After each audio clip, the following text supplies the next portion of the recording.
So we have started with the virtual base class. Okay, so we'll take with the quick review what we have seen in the previous session. Okay, so we have finished with the inheritance, and we are moving it towards a virtual base class and virtual function. Okay, so virtual base class, as you can say it as, it is the part of inheritance also, or also you can refer it as virtual inheritance. So where we are going to make a few class that we are going to inherit to avoid the redundant making the memory allocation for it. As we are acquiring the properties means what, we are making a memory allocation for it. So to avoid this part, or to avoid this redundancy in while acquiring these properties, we are supposed to make the class as a virtual class, that is a base class. And when you are supposed to have at a runtime, when you are going to call for that, it will be now. What is the important task here that we can achieve with this? As we are saying that when you are going to acquire the properties, as we are inheriting, by inheritance we can get the access for this other classes. But how we are getting that access? First, you need to create the object of it, and with that object, it is inheriting the properties. So ultimately, what we are doing, as these members, it will be accessible, but these are we are acquiring means what, we are accessing through the object of that class only. Okay, so that means it is not directly accessible to other class. It will be acquiring as we are inheriting that class to the derived class, whatever it might be, where which type of inheritance we are referring. Okay, now related with this virtual function, so as we are saying that we are getting a, we are saying that we are getting for overriding that function. So that means what, if suppose we are having one common function, we have seen with the examples for that also. So when it was performing some task in the base class with the same name, if I am performing some other operations in the derived class, so we can perform that with the help of this function overriding. Also, this term we can refer in the programming, we are referring that as a polymorphism. That means what? It will be having a many forms. Okay, poly means what? It will be having a many forms. So polymorphism, it is also that we can achieve with the help of this virtual function and function overriding, so that it will be performing. And these all things, as we are saying that this, it will be achieved at a runtime. Okay, so when we are supposed to perform these tasks, when we are supposed to uh, actually we need to get the at execution time what things that you are going to achieve, that it will be done at a execution time. So that's why it will be also referred as the term that is a late binding. That means what? That when we are supposed to get what we want, or which functions we need to call, or which data members we need to call, so that can be informed to the compiler at a runtime, not at a compile time. So when we are supposed to, when we are getting it as, when we are acquiring this, that it will be at runtime, not at a compile time. So your compiler will be identifying that in, so the best example it will be this, so that we can say it as, we are creating the object and we are creating one pointer. That pointer, it will be point which function we need to hold, or that we need to point, we can say it as. So at a runtime, at execution time, that we can say it as which function, which class from which that function it will be belonging, that can be decided.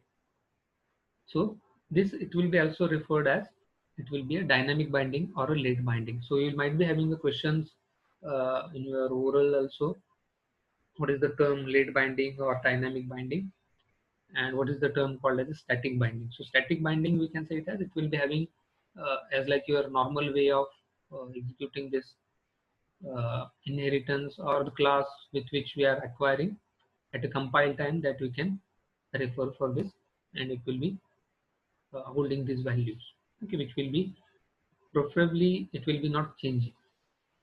Okay, now after that we have started with the part called as constructor, which will be used your the regular class also, and also it will be used for inheritance. Now here we are saying it for different type of inheritance, either it will be single inheritance, multiple inheritance.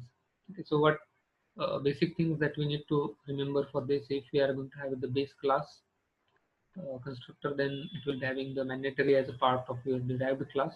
So there is again we are having with the conditions, that is a default constructor, and we are having again another type, that is a parameterized constructor. Okay. So it will be changing. If it is parameterized constructor in the base class, we need to use for the derived class also as a parameterized constructor. These are some important facts that we need to care about constructor when you are going to have it in a different types. It will be in the multi-level or multiple, not everything. Okay, so we are preferably first seeing for the example for single inheritance, where we will be having with the one class. We have seen with this part first condition that it is if I'm not using any constructor, and second, that is if I'm going to have the constructor only in the base class. Okay, so how we are going to remember this, whether we are having a constructor in this class or not? That is, best way is that we need to see the class name, what is the class name, and depending on that class name, if I'm having the same function with that class name, then we can say it as if we use of constructor. Okay, that is a definition. Now we can write it in the class as here we are written it. Okay. So we are going to acquiring that properties in the derived class B, and we need to call for this function. Okay. Now, so as you can observe, this is also one of the function. Okay, so constructor, as you can see, it has name, and with that you are having a round bracket. Okay, so as like a main is your main function.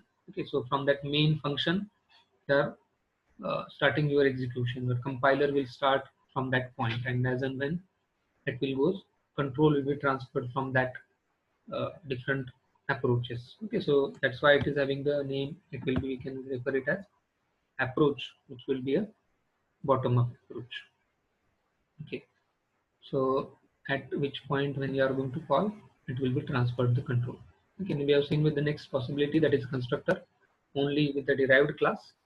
So it will be also executing, it will be showing with the output that we are mentioning it in the derived class B. The next we are seeing with the constructor, another possibility that which will be in both base class and derived class, you can use this, where we will be having a, now when you are going to call, it will be called with the first the constructor of base class. So every time that we need to remember constructor or the compiler, whatever the memory allocation or whatever the execution that it will be acquired, it will be first start with its base class, and then it will come to its derived. Okay, so destructor, it will be working it as reverse for it. Okay, so that we are going to see it again in this. So now we have seen with this also, there is a multiple constructor, that is a two types of constructor, as you can see it as. Here we'll be having with the first constructor, it will be a default constructor, and another one that it will be, now this it will be your default constructor, and this it will be a parameterized constructor. So when you are supposed to have with the parameterized constructor, but these parameters we need to care, it will be having with the local variable that you can have as a part of this class. Okay, just wait.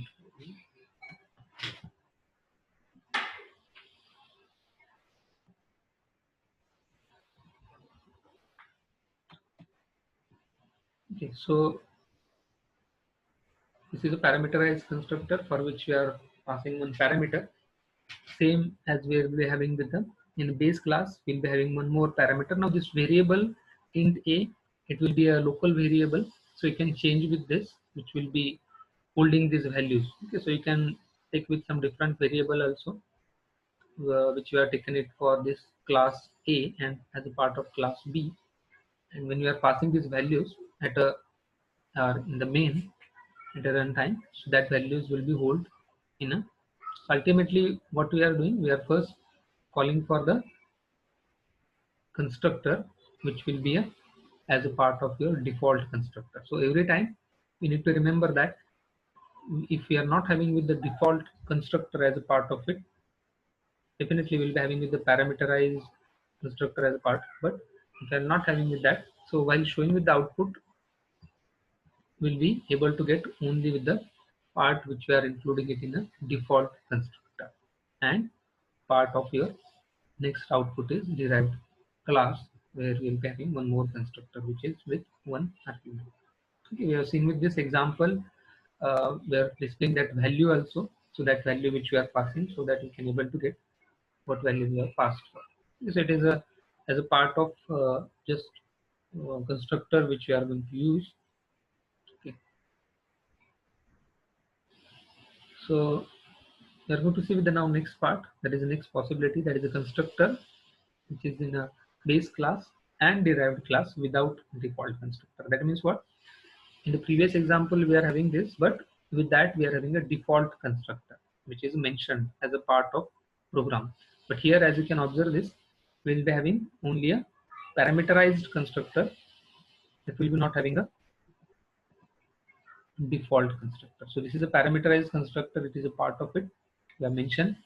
Same we are having with the in the derived class we are mentioning that, but the program it will show you the error, as it will be having a no default constructor as part of it. Okay, so definitely when you are supposed to have with this output, as you can observe previously, it will be showing with the part of your default constructor and derived class constructor.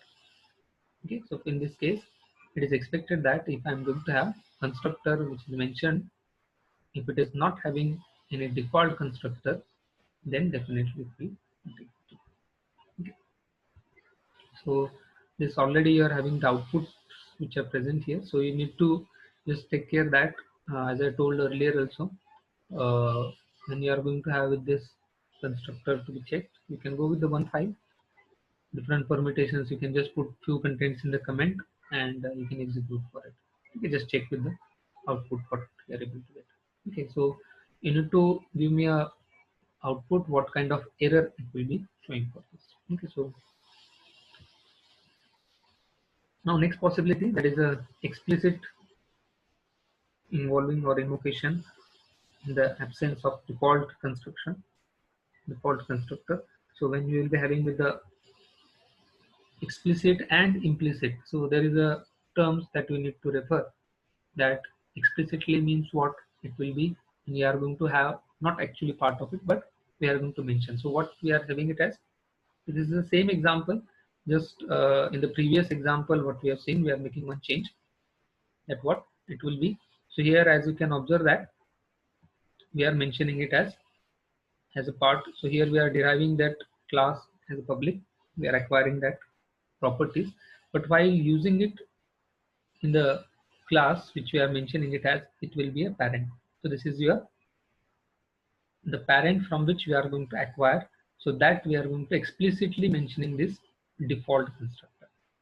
Okay, so initially if you will see this, so in this example we are not mentioning any default constructor explicitly. Explicitly means what? It is not part of that class, but outside that we are going to mention that default constructor.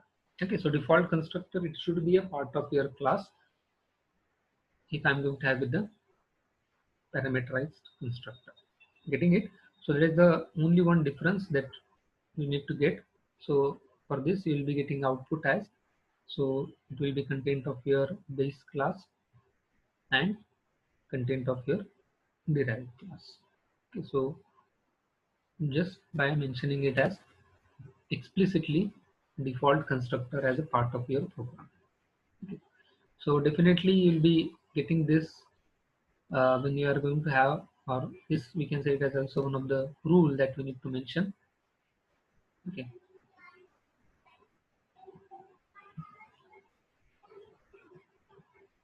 So when you are going to get another type of inheritance, that is a multiple inheritance, we can say it as, it will be having with explicit invocation. Okay, again here it is not mandatory that if you are using it implicitly or explicitly, how you are using the default constructor, but it should be a part of your program. So what we are having in is, we'll be having with the two base classes A1 and A2. So where we'll be having with this as the default constructor for both the classes. Now, while acquiring or while showing it as output, how we are going to say that the class which you are inheriting first, right? So now here, if you can observe this, class B, which is inheriting the properties of A2 and A1. So what is the sequence? The sequence is first it is acquiring it for A2, then it is acquiring it for A1. So appropriately, we are going to have with this explicit default constructor as part of it, and when you are going to show with the output, it will be showing with that sequence. So initially or up till now, whatever the examples that we have seen, there we are having only one base class and one derived class, and there we are getting this all constructor part for this. But here, as we are having two base classes and one derived class, so the sequence in which we are acquiring the property, first we are acquiring it from A2 and then we are acquiring for A1. So depending on that, it will shows the output. Okay, so that's why if you can observe that in the output, you are getting it as arguments, that is from constructor base class A2, then base class A1. Okay, if while acquiring or while inheriting, if you change the sequence, then output it will be changed. Okay, so because that is also one of the rule that we need to mention when we are having with the more than one classes. The first class that you are acquiring, that constructor will be called, because here, as you can see that these A2 and A1 both are base class. So what is our, as per we are having it as, we are going to have with the first constructor for base class, but which base class now here we need to refer the base class which we are acquired first. While including it in the program, we are having with the sequence as A1 class, that is first, and then A2. But that will not matter wherever you can write. Okay, so it is if you can just try at your own also, that you can change with the sequence. You can write the class one at different place, two at another place, and then just you can check, because this uh, class where you are writing, that it will be not matters, but in the main function how you are calling the sequence, that will matters a lot. Okay, so when you are acquiring or when you are inheriting, which class first you have inherited, so that constructor will be called first. Okay, so hope we are able to get with this condition. We'll be having one more condition, that is for another type, that is a multi-level inheritance. So where we'll be having a class A which is acquired by the class B, and class B again it will be acquired by the class C. So we'll be having the object with the sequence same which will be referred. So output that you are able to get, that is you are going to have the first, that is a class A, then class B, and then class C. So this is the actual sequence in which your constructor will be called. That is a constructor from class A first will be, then constructor from class B, and then from class C. So ultimately we are calling the constructor, or we are showing here only with the output statement. But what does it mean? That when you are making a memory allocation, if you are try to get the things, if you are having a memory block which is need to be prepared for this program, particular program, what I need to do, I need to first have a labeling. So what we can say it as, if I'm going to, so because this part it will be important when you are supposed to have with a, like your memory block, that it will be shared. So first we need to have the base class, that is a memory allocation. It will be done for A and its data member and functions, member functions. Okay, then the sequence in which we'll be having as another class, if I'm going to have, then it will be done for class B, its data member and member functions. Okay, so whatever it might be, it is having with integer data or functions. Okay, and then lastly we'll be having the memory allocation is for class C. I'm talking about this example, which is having a multi-level inheritance and the functions of class C. So this memory allocation, it will be important. So definitely whatever the contents that we are going to mention in that, so that it will be either it is integer data, then it will be having some float values, okay, and some methods or functions that will be having. So appropriately memory allocation will be done. So in the memory block, so this file acquiring, in which sequence in the main function we are going to call this, it will be have a definitely. So as here we will be creating only one derived class object, and with that object we are getting a access for this. But ultimately what we can say it as, it will be having a access by that class only, or data member or member functions of base class A or B, it will be having access by its own object only. As we are acquiring, that's why it is, or we can able to get with that reference. But ultimately what we'll be having, so when we'll be acquiring this, it will be done only through this object. Okay. So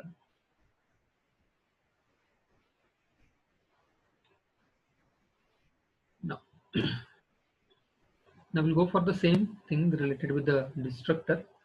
So destructor, it will be as like a constructor which will be having, is involved for uh, creating a memory or allocating a memory.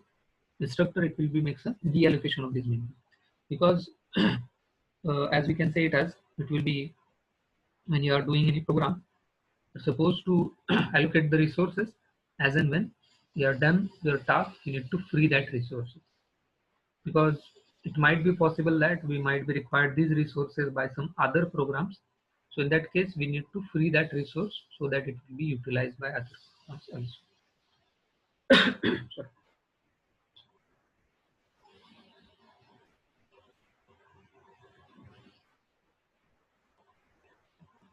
Okay. Hope you are able to get with this presentation. Sorry.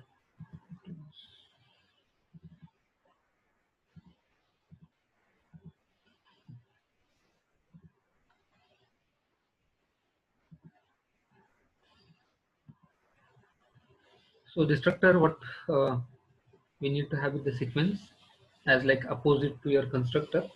So what we are saying in the constructor, the memory allocation, it will be done first for base class, then it will be done for derived class, sequence in which we are going to have. But while doing it in the destructor, so deallocation first it will be done for derived class and then it will be done for base class. So example that you can refer for this, how we are going to make a deallocation for this. So we need to use the sign, which will be, so definitely what is expected for every program that you are going to write. So deallocation of the memory should be done for every program. That is the general expectation. But if you are not doing that, ultimately whenever your execution will be done, it will be automatically deallocates that memory if you are not mentioning specifically the part of destructor. So destructor will be called default if you are not mentioning as a part of your program also.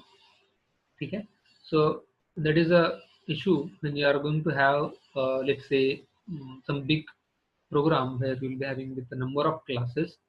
You might be heard about the genetic programming, or general term called as genetics. So genetical structure, it will be having with the more complexities where we'll be having a more dependencies. Or genetic algorithm is also the term which you are referring it for many of the program, which you can use it for any uh, software where will be required the genetic algorithm. So there you need to free the space because it will be a big programs. So if you are taking all the resources, it will be slow down your overall execution time, and your ultimate throughput that you will be getting, it will be delayed throughput that it is dependent. Okay, throughput means what? Which will be, again, it will be having some other things which are dependent on it. So these, it will be getting delayed output. Your overall performance of the system will be delayed. So there we need to think that every time when we have done with the part, we need to deallocate the memory or the class which we have used. We are going to deallocate that. Okay. So here you can observe that it will be having with the we are having with the inheritance. Which type of inheritance it will be now?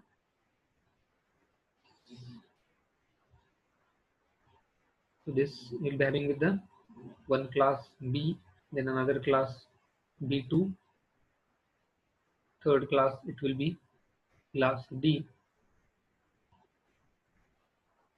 and this it will be a final output. Which type of inheritance it will be this?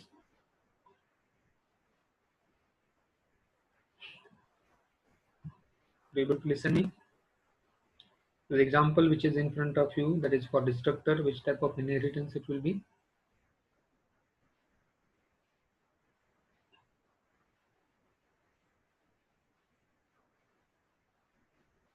No one wants to give the answer for this.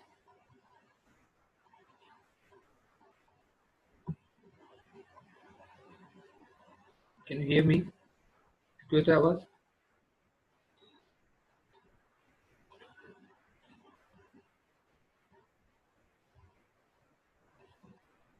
Which type of inheritance it is?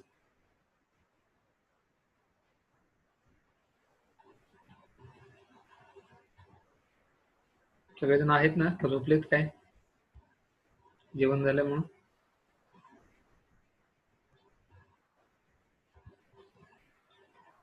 No one wants to give the answer. So it might be feeling it is a very basic question. This kind of answers will not give.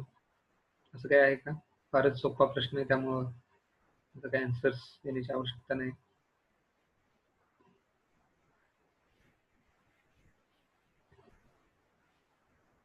Which type of inheritance it is?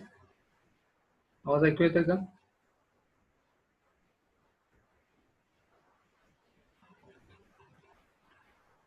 I think it will be repetition, and you are feeling that okay, this all we have understood why you are repeating the things. Okay, so if you don't want to give the answers for this, okay, well and good.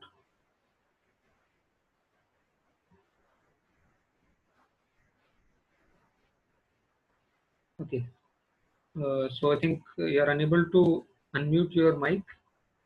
So I want to check that also. So that's why I'm asking. Few of you are putting it on the chat window. You can unmute your mic, and if I'm asking something, you can free to give the answers for this, so that it will be better for me whether I can listen you or you are able to listen me. Okay.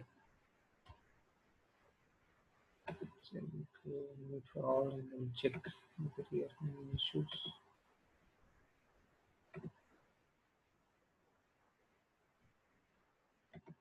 I think I have made it for mute. Might be.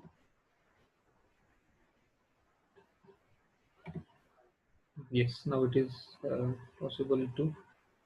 You can see. Okay. Okay. Sorry, it might be possible that I have made it because I'm looking one option that is mute participants upon entry.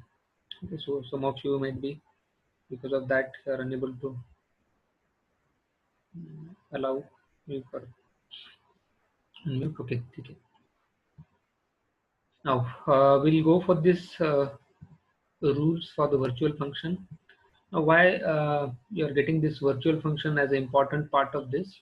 Because virtual function, it will be not only allowing you for making very less resources, or it is making you for making your dynamic binding, late binding, that we can say it as.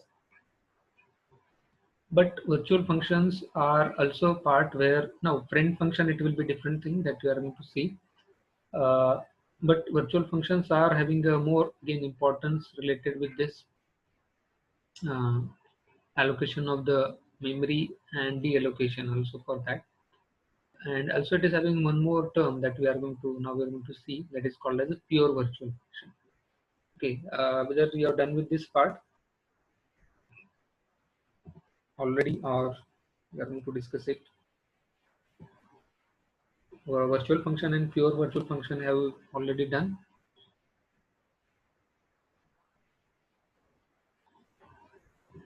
or we are seeing it first time.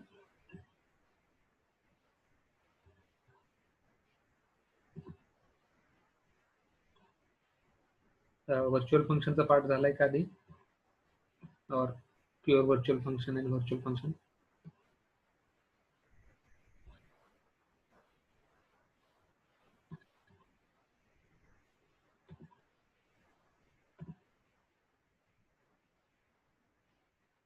Hello,